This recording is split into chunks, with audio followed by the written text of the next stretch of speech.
Hola, hola, en este vídeo vamos a analizar algunas de las acciones de empresas biotech que presentarán resultados científicos para este año 2025. Y además esas empresas tienen dinero suficiente como para no tener que diluir nuestras acciones haciendo una ampliación de capital. Quédate, que arrancamos el taxi. Bienvenidos a Taxi Biotech, un programa para conocer noticias y novedades del mundo de la biotecnología y aprender y conocer su impacto en la bolsa de valores. Los datos de acciones que aquí muestro son un síntoma del devenir de las empresas o sus ensayos clínicos y no constituye ninguna recomendación de inversión. Esto es puro entretenimiento. A ver, en X hice un resumen de casi todos los informes financieros de biotecnológicas de este Q1 de 2025. Lo fui haciendo día a día. Luego hice un resumen con las empresas que tenían suficiente dinero para seguir sus investigaciones por lo menos hasta 2027 y además las que van a presentar resultados importantes desde sus investigaciones en este año 2025. Hoy analizaré las que a mí me parecen más interesantes, sin ser consejo de inversión, ya sabéis. Vamos con la primera, Crinetics. Nos dicen que tienen dinero suficiente para seguir con su investigación actual hasta 2029, esto es magnífico. Y nos dicen también que tienen una fecha definida, el 25 de septiembre, donde la FDA dirá si les aprueba o no un medicamento para acromegalia. Y el día 26 de este mes, de junio, van a dar una conferencia donde darán datos científicos de sus moléculas y en estados iniciales más prometedoras. Vamos por partes, aquí tenemos su pipeline y el día 26 van a hablar de estas moléculas que están aquí abajo y que están en sus fases más tempranas. A ver, no tenemos ni idea de lo que van a decir, pero como están en preclínica no creo que den muchas noticias negativas. Incluso dirán que van a pedir empezar ensayos clínicos a la FDA, alguna de ellas. Esto es pura especulación, pero es lo que intuyo que va a hacer ese día. Entonces, en principio, no tiene por qué ser malo, incluso puede que sea bueno. Lo siguiente que comentan es la fecha de aprobación o no de su medicamento más avanzado, este de aquí, para acromegalia, que ya está en fase 3. El 19 de marzo del año pasado presentaron los resultados del ensayo fase 3 para este medicamento, donde el 56% de los pacientes respondían con eficacia a la terapia, alcanzándose el endpoint primario. No parece un porcentaje demasiado elevado, pero he estado mirando el de las moléculas que existen ahora mismo en el mercado y es similar a la efectividad que tienen otras moléculas. Lo bueno de este fármaco, el de Crinetics, es que es oral, todos sus competidores tienen que pincharse, y eso es difícil de manejar siempre para los pacientes y los médicos, siempre es preferible algo oral. Esto le da una ventaja competitiva contra la competencia. Además, en días posteriores a esta comunicación, aquí podemos ver cómo las acciones se disparaban en torno a un 30%, lo cual nos indica que los datos eran buenos. A ver, la acromegalia no es una enfermedad prevalente, pero el medicamento que más vende 3 billones de dólares al año. Crinetics se quedaría una buena parte de estas ventas. Pero observamos que Crinetics ya capitaliza 3 billones de dólares. Es bastante para las empresas biotech que nos gusta analizar aquí. Así que quizás sería esa la mayor pega, que ya capitaliza mucho, pero los datos son bastante buenos.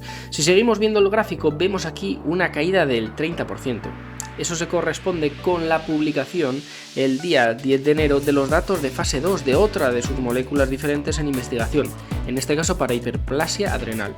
En principio no esperamos datos de este estudio en próximas semanas, por lo que no deberían afectar al precio de la acción antes de la fecha de aprobación del medicamento.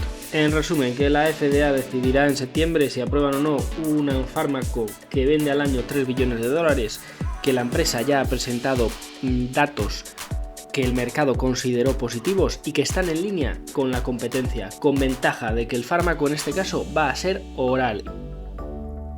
Vamos con la siguiente, Assembly Bio, quien nos decía que esperaban datos intermedios de su fase 1 hacia el final de 2025. También veíamos que al menos tenían dinero en caja para seguir con sus investigaciones hasta mediados de 2027 al ritmo de gasto actual. Los datos que van a presentar van a ser relativos a estos medicamentos que tenemos aquí en su pipeline. Son los relacionados con herpes genital recurrente. Si nos vamos a su nota de prensa del 9 de abril, ya nos daban datos de esos medicamentos, pero solo hablaban de su farmacocinética y de que no habían tenido efectos adversos ni grado 3 ni grado 4, lo cual es importante, pero bueno, de eficacia no sabemos nada. Y algo parecido ya nos lo habían dicho el 23 de septiembre del año pasado. ¿Cómo reaccionó esto el precio de su acción? Pues con un comportamiento bastante dispar, la verdad. El 23 de septiembre del año pasado cayó un 25% ante la noticia de que su farmacocinética era buena. Y además se decía que duraba 20 días el efecto en el cuerpo, lo cual era bastante bueno. Sin embargo, a partir del 9 de abril, con estos mismos datos y diciendo que el medicamento no generaba efectos adversos, ni grado 3 ni grado 4, la acción se disparó más de un 90%. A partir de aquí, con los datos de eficacia, pues vamos un poco a ciegas, la verdad. Es un fase 1 y serán datos intermedios. El comportamiento de la acción ha recuperado el nivel previo a la comunicación de los datos de farmacocinética y es ahora donde tomará una acción en función de los resultados de eficacia. Vamos con la siguiente. Capricor Therapeutics, quien nos decía en su reporte trimestral que tenían dinero suficiente para aguantar operaciones hasta 2027 y nos recordaban que tenían una fecha de aprobación o denegación del medicamento el 31 de agosto. Este medicamento es Deramiocel para distrofia muscular de Duchenne. Obviamente su medicamento está en fase 3 y ya ha finalizado. El 24 de septiembre comunicaban que iban a solicitar a la FDA que lo evaluaran para su aprobación. Y en ese momento las acciones se disparaban más de un 300%. Luego las semanas en la línea roja aquí hicieron ampliación de capital. Lo típico de las biotech, por eso miramos cuánto dinero tienen para ver si nos podemos evitar ese paso. Los datos de eficacia de este medicamento ya los conocemos. Nos comunicaron los datos el 17 de marzo, diciendo que conseguían frenar la enfermedad en un 52% a lo largo de 3 años.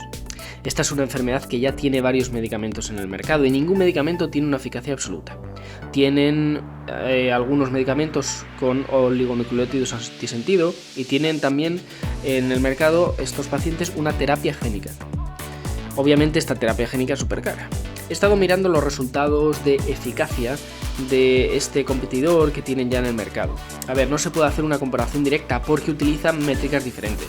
Os dejaré los links en los comentarios para que echéis un vistazo, pero en ambos casos todos los pacientes empeoran con el tiempo.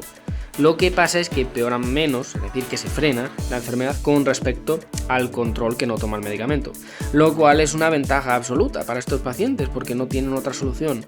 En ambos casos concluyen que se reduce la progresión de la enfermedad. A lo mejor podrían probar a combinarlos en un futuro. En cualquier caso, y con los datos de eficacia, las acciones bajaron un 15% aquí, pero ya veis que han recuperado el margen previo.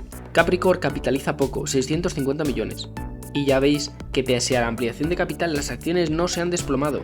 Son pistas que nos dan, junto a los datos de eficacia, para pensar que la opinión de la FDA, a lo mejor, puede ser positiva. Seguimos con Resolute, que nos decían que tendrían datos de su fase 3 en diciembre de este año para su terapia innovadora de hiperinsulinemia. Básicamente es lo contrario a la diabetes y pretenden bloquearlo con un anticuerpo. Esta es la única molécula que tienen en su pipeline y va a tener un gran impacto en la cotización de sus acciones. Esto viene de lejos, ya presentaron un resultado de su fase 2 en 2022 diciendo que eran positivos, reduciendo en un 75% la hipoglucemia y mejorando al menos el 50% en todos los pacientes.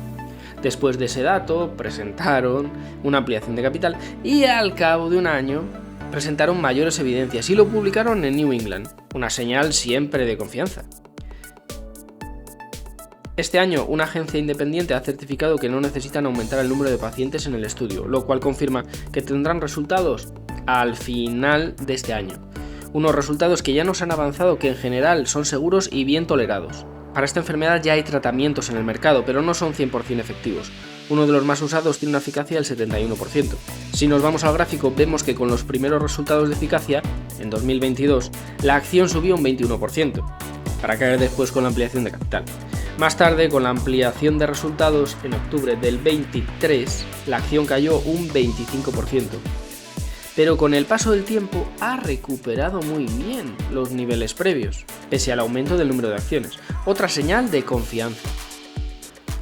Sin embargo, es cierto que hay que decir que esta empresa ya capitaliza casi 400 millones de dólares y que el mercado para esta enfermedad no es demasiado grande. Veis aquí como las ventas de esos medicamentos pueden llegar a superar los 200 millones de dólares al año, pero no estamos hablando de una cantidad grande, así que no sé qué capacidad tendrá la empresa de aguantar esa capitalización a largo plazo. Y por último, ya el resumen de los descartes de otras empresas que he analizado pero no me parecen tan interesantes para traer aquí y por qué. A ver, he estado investigando Fortress Biotech. porque tiene una fecha de aprobación de medicamento para su enfermedad de Menkes. Pero tendría que investigar más a fondo los porcentajes que se llevaría Fortress, porque los tienen divididos en varias compañías y no me ha dado tiempo de analizarlo en profundidad. Si alguno lo sabe, que lo ponga en los comentarios, por favor. También he estado viendo a Belite Bio por sus datos intermedios del fase 3 del Dragon Trial, pero no me han quedado muy claros sus datos de eficacia en su última conferencia, la verdad. Lo mismo si tenéis más info en los comentarios.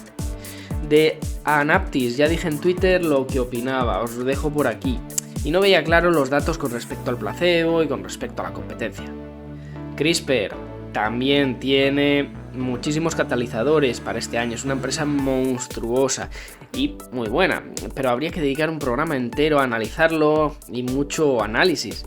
Oye, si lo queréis, ponérmelo en los comentarios y me dedico a ello.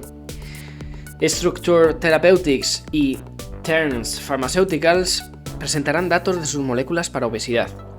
Por mi parte, mi opinión personal es que ya hay mucha competencia en ese sector y no me quiero meter en moléculas que van a hacer lo mismo. Pero esto es solo mi opinión, oye, critíquenme con cariño. Y por último, Sutro Pharma tiene un buen cash y un catalizador para la segunda mitad de este año, en el que enviarán a la FDA la petición de iniciar un ensayo clínico.